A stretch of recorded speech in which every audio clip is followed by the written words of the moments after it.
ยาน่ะทั้งลูกว่าสิซื้อมาให้น่ะเขาบ่จัดให้เขาบอกว่าเขาบ่กล้าจัดให้เขาบอกว่าบ่รู้ว่าถ้าพ่อเป็นแนวใดนะผู้น้อยนี่ก็นวดแขนนวดแข้งให้พ่อเอาซอยกันลูกหลานนวดให้พ่อเจ้านวดโอ้เป็นแต่แพงแห้งเป็นแต่สร้างคักเจ้ามึนน่ะมึนทั้งหัวก็มึนคือกันบ่พ่อบ่มึนเนาะหัวเนาะมึนแต่แขนแต่ขามึนข้างนี้เบื้องเดียวก็นั่นแหละเขาบอกเขาแล้วเขาแพทย์เพิ่นบ่กล้าจัดให้บ่ซั่นว่าเพิ่นน่ะอยากให้พ่อไปหาเพิ่นกันไปแล้วบ่มีเงินฮะบ่มีเงินบ่มีเงินลุกก็ลุกยากบ่พ่อบ่ลุกได้อยู่ไปย่างไกลมันบ่ได้ก็มันลอยเองโดยมีแต่ผู้น้อยๆนี่ได้นวดให้กันเนาะ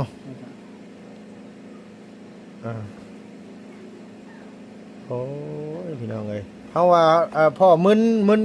ซีกนึงจะมึนซีกขวาได้เนาะฝั่งขวาเนาะฝั่งทางขวาเนาะมันย่างมันวิ่นหัวแล้วมันลอยมันเมื่อยอันนี้ก็บ่ห่างพ่อเลยผู้นี้กะผู้น้อยนี่กะอยู่แต่น้ำพ่อนี่เนาะ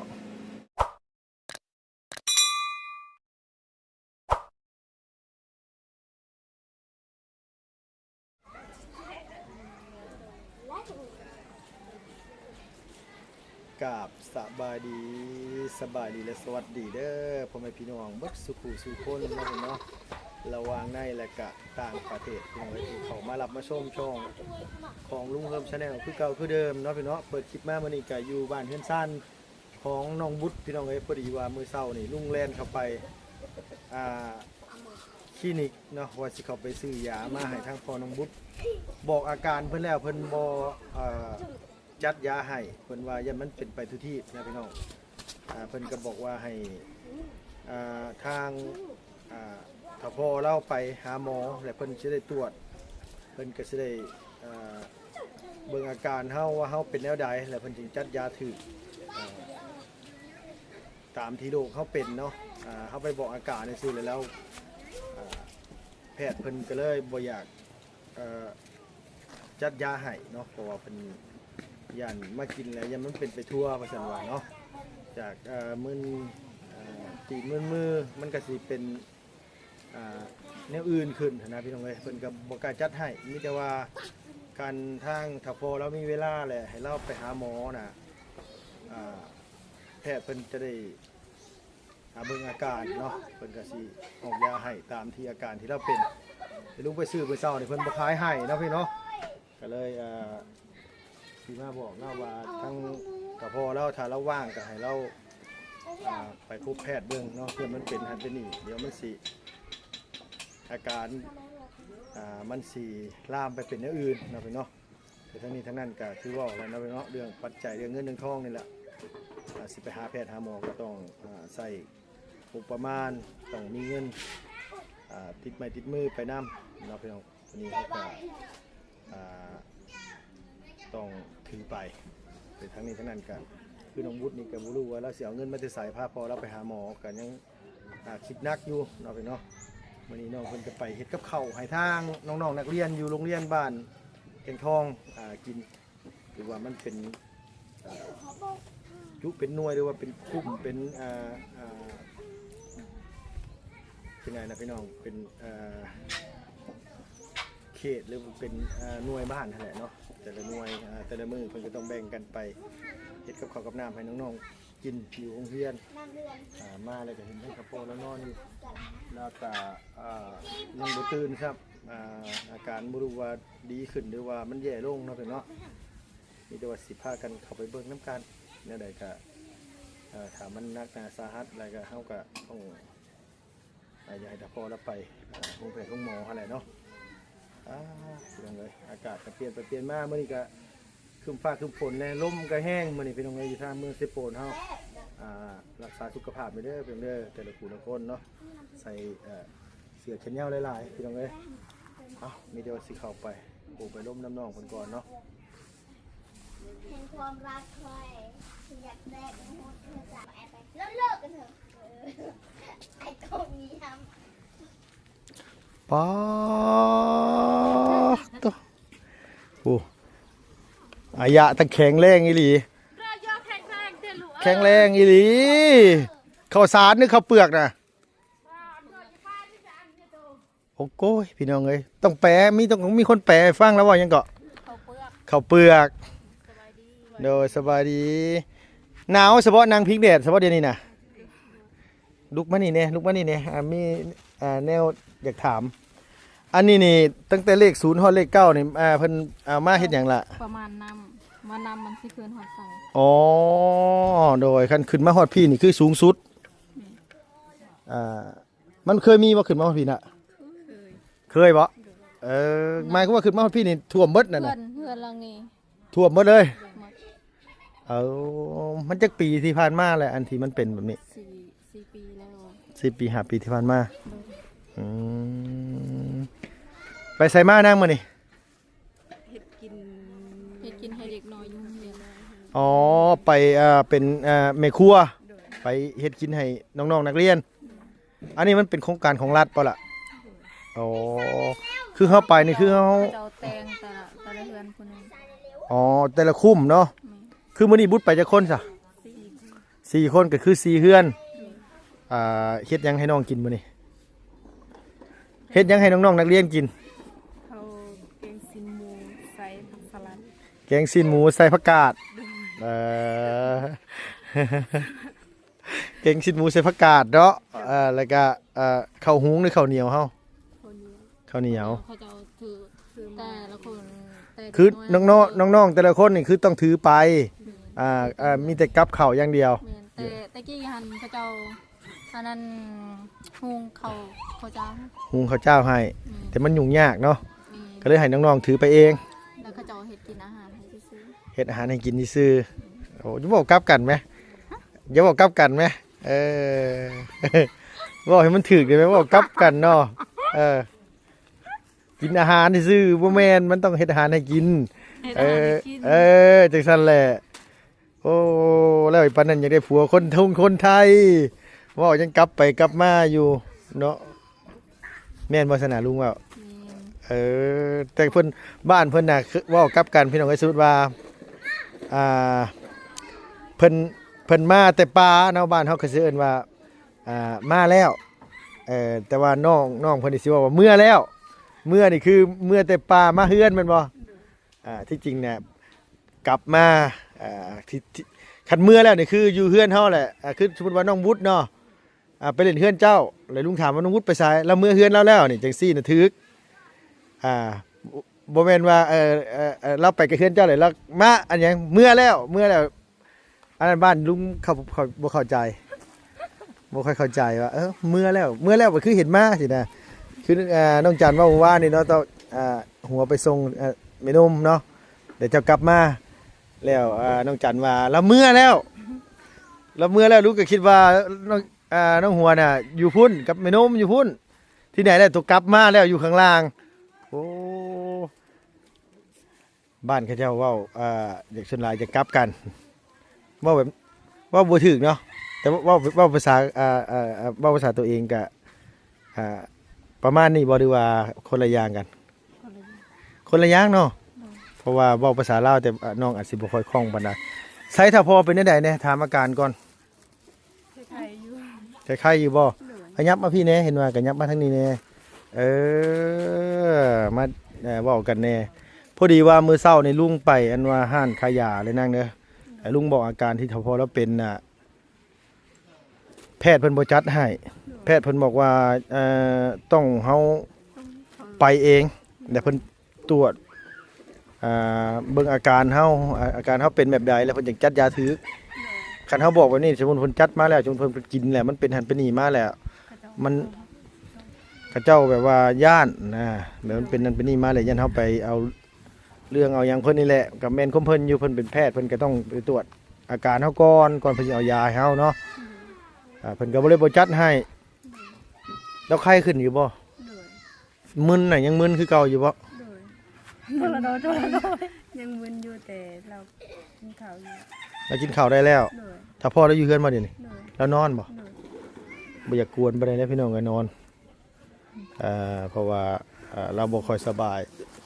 คือบ่พาถ้าพอเราไปตรวจเบิ่งนางฮะบ่มีเงินรถก็บ่มีเงินก็บ่มีลำบากในแหละเนาะโอ้จักสิวันได้พี่น้องเอ้ยคือลุงนี่ก็มีรถจักรสิพาไปจังได้เป็น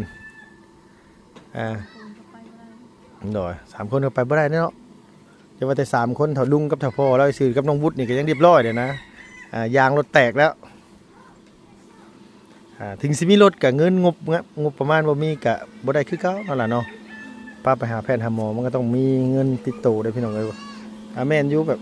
บุตรนี่เพื่อนเจ้ามีสมุนครัวบ่น่ะสมุนครัวบ่ได้มีบ่บุตรก็บ่มีพ่อเจ้าได้ซะบ่มีไผมีเลยเบ้าแท้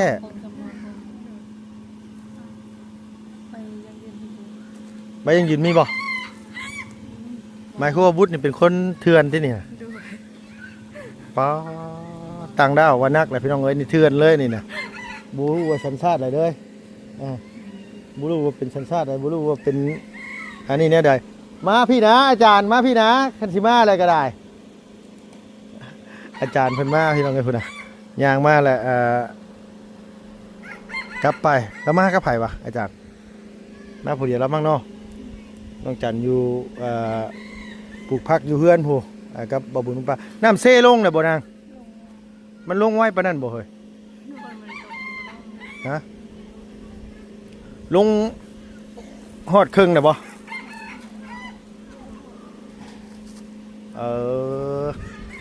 แต่หมู่บ้านนี่เป็นตาย่านแฮงสมมุติครัวตัวเลขบ่มีนี่แฮงลำบากแล้วไปหาหมอแฮงนักแหละเว้าเรื่องเงินอย่างเดียวได้เพิ่นบ่ได้เว้าเรื่องนี้เด้คือบ่เฮ็ดไว้บุตรบ่มีเงินเฮ็ดเอาเวลาเพิ่นจดเวียกบ้านนี่หยังสมมุติว่ามีคนตายคนหยังแหละเฮาเสียทรัพย์ภารกิจเสียไปด้วยซะละเขาจะเอามาเก็บเอาแต่ละหลังเดือนคนละ2,000ก็นั้นแล้วจังว่ามันก็ต้องมีสมนุครัวแม่นบ่บ่มีก็เก็บได้เหรอ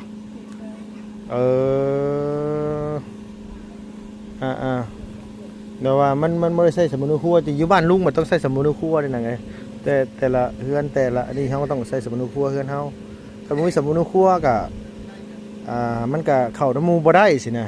อยู่พี่เข้าน้ำได้ว่าเฮ็ดสมโนเดี๋ยวนี้มันแพง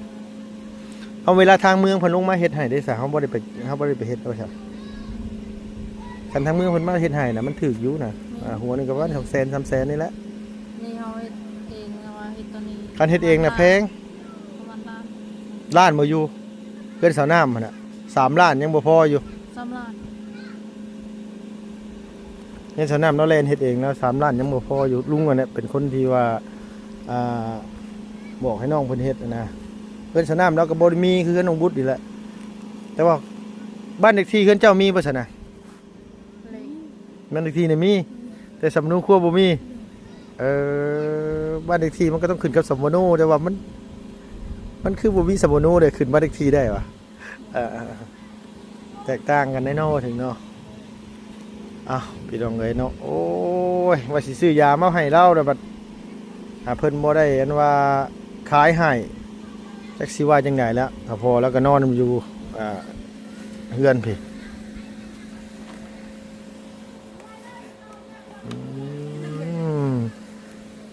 ลูกละ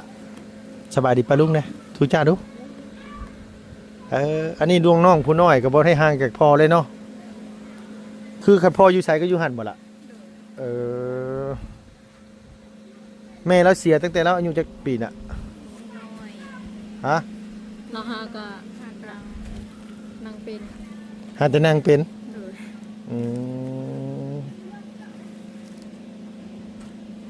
เดี๋ยวอันนี้ก็ชุดเจ้าก็เลี้ยงมาแต่น้อยเลย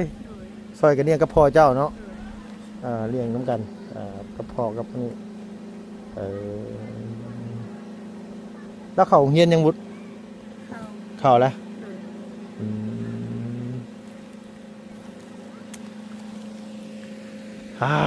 เนาะคือเราเป็นแบบนี้เราเป็นเรื่อยป่ะทั้งทพโอ้ยสบายดีเด้ออาจารย์เด้อมาแต่ทั้งไหนน่ะตามหาน้องหัวตามหาน้อง ตามหาน้องทั่วงานก็บ่เห็น ก็ว่าคิดว่ามาอยู่พี่ว่ะ โดย ก็ยันมาเฮือนน้องบุตรว่ะ บ่ได้มาเฮือนน้องบุตรเรามาเล่นน้ำหมู่เราอยู่หั่นแล้วลุงย่างมาเราเห็นลุงแล้วก็เลย อันว่า ไปเห็นสาว เอิ้นใส่แต่ก็ให้มาถือมาม่าให้นี่พอได้มาฝากน้องบุตรว่าสิซื้อยามาให้พ่อแล้วแต่ว่าพ่อแล้วป่วยบัดแพทย์เพิ่นบ่จัดให้แพทย์เพิ่นเฮาบอกอาการเนี่ยเพิ่นบ่กล้าเฮ็ดจัดยาให้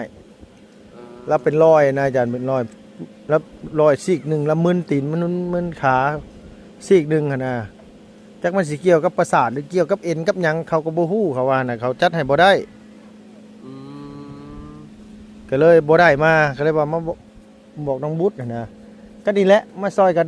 ทายในดูตนชาติน้องเพิ่นเพื่อนชาติบ้านช่องก็ขึ้นไปแห้งก็บ่ได้สิฮักเบ่ล่ะทั้งพื้นทั้งอันนี้มันก็มุนเบ่ล่ะ นอนอยู่นี่เลยครับพ่อ โดยพอแล้วก็นอนในนี่แหละแล้วก็บ้องหนาวอากาศก็เปลี่ยนซ้ำเนาะเฮ้ยหนาวอยู่บ่อาบน้ำอยู่ว่าล่ะมื้อเช้า อาบแล้วเนาะ ฮะ อาบปาติคือสิว่าอาบน้ำ เบิ่งอยู่เวลตาเบิ่งเวลตา ผู้สาว กั อาน บน้ำเขาก็ว่าแล้วโอ้ผู้สาวอาบน้ เอ อันนั้น อ คือมองวัดน้ำท่วมบ่ โดยหวังวัดน้ำท่วมบางปีนั่นจะบ่เห็นแน่จ้าเนี่ยเห็นแต่หลังคาผู้เขาเจ้าว่าอ้าพี่น้องเอ้ยเนาะโอ้ยโดยสบายดีเด้อพ่อเด้อโดยยาน่ะอันทั้งลูกว่าสิซื้อมาให้น่ะเขาบ่จัดให้เขาบอกว่าเขาบ่กล้าจัดให้เขาบอกว่าบ่รู้ว่าถ้าพ่อเป็นแนวใดนะผู้น้อยนี่ก็นวดแขนนวดแข้งให้พ่อ เอาซอยกันลูกหลานนวดให้พ่อเจ้านวดโอ้เป็นแต่แพงแห้งเป็นแต่สร้างคักเจ้ามึนน่ะมึนทั้งหัวกับมึนคือกันบ่พ่อบ่มึนเนาะหัวเนาะมึนแต่แขนแต่ขา แต่เบื้องนี้ทั้ง มึนข้างนี้เบื้องเดียวก็นั่นแหละเขาบอกเขาแล้วเขาแพทย์เพิ่นบ่กล้าจัดให้บ่ซั่นว่าเพิ่นน่ะอยากให้พ่อไปหาเพิ่นกันไปแล้ว ไปบ่ได้บ่มีเงินนะ ฮะ บ่มีเงิน บ่มีเงินลุกก็ลุกยากบ่พ่อ ว่าลูกได้อยู่ไปย่างไกลมันบ่ได้หรอกมันลอยเอง เออโดยมีแต่ผู้น้อยๆนี่แหละนวดให้กันเนาะ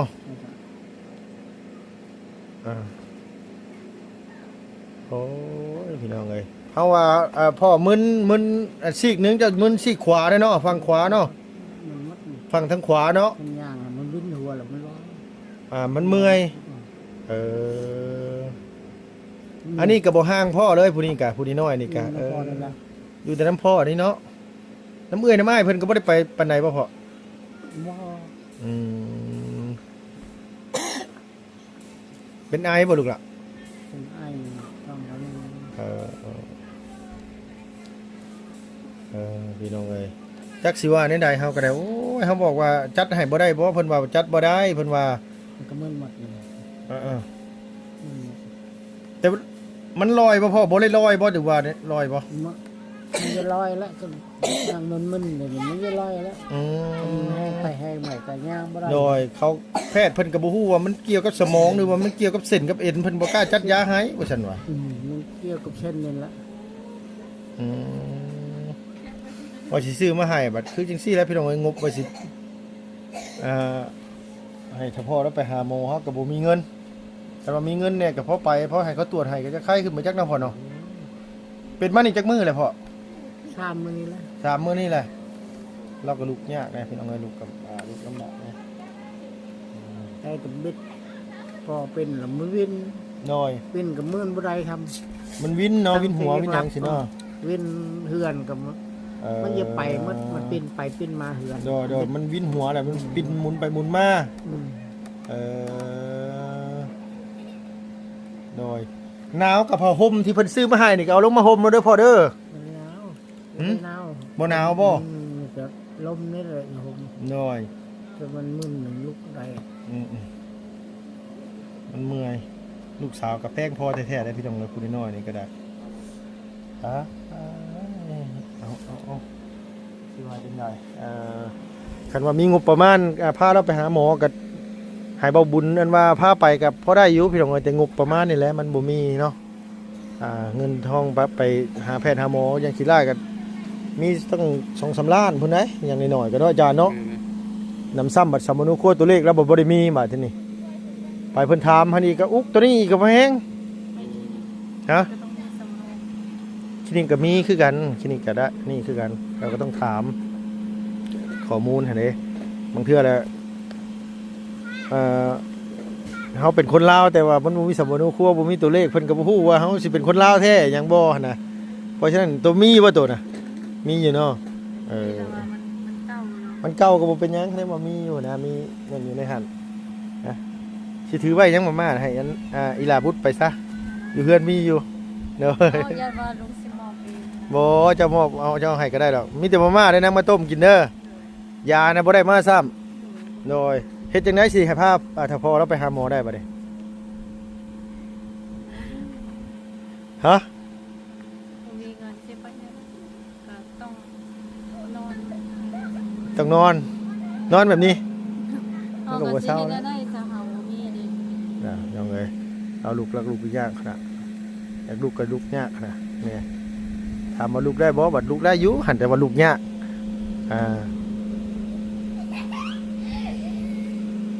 ผู้น้อยนั้นเหยียบกันว่าให้พ่อเหยียบมันแขนเหยียบนี่ให้มีแต่ผู้น้อยนี่เนาะส่วนหลายเนาะเราติดพอเนาะ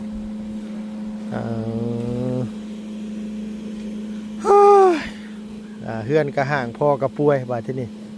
สิว่าจังได๋ข้าวน้ำจำปายังมีกินอยู่บ่ล่ะมีอยู่คือถ้าพ่อเราอันว่าขายหมูแม่นเนี่ยเราซื้อข้าวบ่มาไว้ซื้อจักสอบซื้อ2 สอบซื้อมาไว้กันไว้เลยยันลูกอดยันบ่มีกินเอาโอเคขนาดนี้ได้ว่านี่แหละพี่น้องเอ้ยเนาะว่าสิมาเอายาให้เราบัดเพิ่นบ่เอาให้ซ้ำยาก็ได้เพิ่นอยากเห็นตัวจริงไปให้ถ้าพ่อเราไปเองไม่ซั่นว่าแต่เงินทองมันบ่มี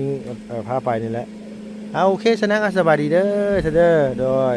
น้องเพิ่นก็ไปเฮ็ดกับข้าวให้น้องนักเรียนกิน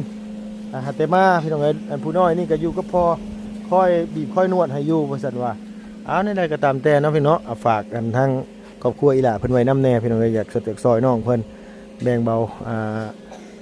ความเป็นอยู่ให้น้องดีขึ้นสบายขึ้นเนาะจะเป็นหินอุ่นพอบรรเทาทุกข์ไปอยากสดอยากซอยคนเล็กน้อยพร้อมเป็นสะพานบุญให้พี่ให้น้องเนาะเพิ่นเนาะแล้วก็ลำบาก ขาดสนนี่แหละพี่น้องเอ้ยเนาะเอื้อนก็ห่างๆลมหนาวก็มาแหละขอบคุณหลายๆพี่น้องอยู่ดีมีแห้งเด้ออย่าเจ็บอย่าจนสุขภาพพนามัยแข็งแรงอายุหมันควรยืนเนาะได้เข้ามาก็ได้สำหรับคลิปนี้ไปแล้วพี่น้องบ๊ายบายสบายดีเด้อ